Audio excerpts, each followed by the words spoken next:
बच्चों let's see the question. The question says, यहाँ पर स्टेटमेंट दे रखा है स्पार्कलिंग बिलियंस ऑफ डायमंड के बारे में। The total internal reflection of the light is used in polishing diamonds to create a sparkling brilliance. ठीक है, तो हम इतना ज्यादा पॉलिश करते थे ताकि उसकी बिलियंस काफी अच्छी रहे। The by polishing the diamond with specific cuts, it is adjusted the most of the light rays approaching the surface are incident with an angle of incidence more than critical angle. Hence, they suffer multiple reflection and ultimately come out of diamond from the top. This gives the diamond a sparkling billions. तो ये पूरा statement है हमारा। ठीक है, क्या कह रहा है स्टेटमेंट कि ऐसी पॉलिशिंग या ऐसे कट्स डालते हैं ताकि जो एंगल ऑफ इंसिडेंस होता है क्रिटिकल एंगल से ज्यादा हो जाता है और वहां पर मल्टीपल रिफ्लेक्शन होते हैं, यानी कि टोटल इंटरनल रिफ्लेक्शन भी होता है यहाँ पर। और इसकी वजह से जो डायमंड की जो बिलियन मतलब जो चमक होती है वो बहुत ही अच्छी होती है। Light cannot easily escape a diamond without multiple internal reflection and this is because. तो हमसे ये रीजन पूछा गया कि ऐसा क्यों होता है। ठीक है, तो देखिए बच्चों, इस क्वेश्चन को समझने से पहले हमें जो की कॉन्सेप्ट समझना होगा, दैट की concept is based on the concept of total internal reflection and critical angle. तो हम समझाते हैं आपको। देखिए क्या है कि मान लीजिए ये हमारा इस तरह से सरफेस है, ठीक, और यहाँ पर हमारा ये हमने नॉर्मल डाल दिया और ये कोई मीडियम है, ठीक, ये हमारा ग्लास का, ये मतलब इसका मीडियम है, और ये हमारा एक एयर है, ये हमारा क्या है, दिस इज एयर। ठीक है, यहाँ पर हमारा एयर मीडियम है। ठीक है, एयर का रिफ्रैक्टिव इंडेक्स आप जानते हैं 1 होता है। ठीक, अभी क्या है बच्चों, यहाँ पर जो रे हमारी आएगी, यहां से रे हमारी आएगी इस तरह से, इस ये जो एंगल होगा that angle is angle of incidence. अगर ये एंगल ऑफ इंसिडेंस जो है यहाँ पर ये किसके बराबर हो जाए, क्रिटिकल एंगल के बराबर हो जाए, तो यहाँ पर क्या हो जाएगा, टोटल इंटरनल रिफ्लेक्शन पॉसिबल हो जाएगा, यानी कि एंगल ऑफ रिफ्लेक्शन जो हो जाएगा वो 90 हो जाएगा। यहाँ पर रिफ्लेक्शन क्या हो जाएगा, 90 हो जाएगा। अगर क्रिटिकल एंगल के बराबर एंगल ऑफ इंसिडेंस हो जाए तो एंगल ऑफ रिफ्लेक्शन यहाँ पर 90 हो जाएगा। और यहां पर इसका रिफ्लेक्टिव इंडेक्स म्यू है इस सरफेस का, इसका 1 है।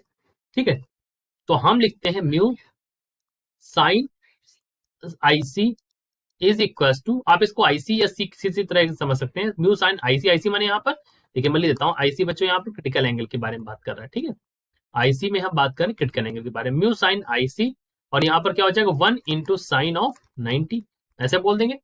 तो आप इसको लिख सकते हैं, you can write this as, देखिए साइन आईसी और साइन 90 की वैल्यू होती है 1 और वहां पर 1 लिखा तो 1 अपॉन म्यू हो जाएगा।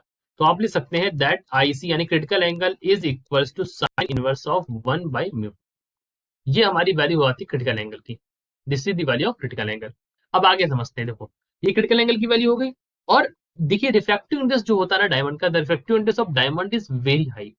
रिफ्रैक्टिव इंडेक्स ऑफ डायमंड यानी कि म्यू फॉर डायमंड जो होती दैट इज लगभग ये वैल्यू होती 2.82। ठीक है, अगर रिफ्रैक्टिव इंडेक्स की वैल्यू बहुत ज्यादा होगी, तो अगर मैं बोली यहाँ पर कि यहाँ पर रिफ्रैक्टिव इंडेक्स हाई है, तो अगर आप देखें यहाँ पर अगर रिफ्रैक्टिव इंडेक्स हाई है, यहां से देखें अगर म्यू की वैल्यू ज्यादा है तो आईसी की वैल्यू कम हो जाएगी, यानी कि यहाँ पर वैल्यू ऑफ क्रिटिकल एंगल क्या होगी, low value of critical angle. Critical angle की वैल्यू क्या हो जाएगी, बहुत ही कम हो जाएगी। ठीक है, क्योंकि रिफ्रैक्टिव इंडेक्स की वैल्यू बहुत ही ज्यादा हो गई। अब अगर ऐसा होता है तो जितनी ज्यादा रे यहाँ पर अप्रोच करती है, यानी जितनी सारी रे यहाँ से यहाँ आती हैं, उनकी जो एंगल ऑफ इंसिडेंस है क्रिटिकल एंगल से ज्यादा है। जो भी रे यहाँ पर आ रही है उनका जो एंगल ऑफ इंसिडेंस है वो किससे ग्रेटर देन क्रिटिकल एंगल होगा। इस केस में ये जितनी भी रे आएंगी यहाँ पर वो सफर करेंगी एक टोटल इंटरनल रिफ्लेक्शन से। क्या होगा यहाँ पर, इसको बोलते हैं इस फिनोमेना को total internal reflection. When angle of incidence greater than critical angle, यहाँ पर हो जाएगा टोटल इंटरनल रिफ्लेक्शन, और इसकी वजह से वो जल्दी से यहाँ से एस्केप नहीं कर पाएंगे और डायमंड की चमक यहाँ पर बनी रहेगी। तो हमारा जो आंसर हो जाएगा that answer is it's critical angle with respect to air is too small. So हमारा बी वाला आंसर यहाँ पर करेक्ट हो जाएगा कि क्रिटिकल एंगल की वैल्यू बहुत ही कम होगी। और उसका रीजन क्या होगा, रीजन यही होगा कि यहाँ पर मल्टीपल रिफ्लेक्शन होते रहेंगे और जो ब्रिलियंस है इस डायमंड की वो बनी रहेगी। So this is our answer. I hope you understood it. Best of luck.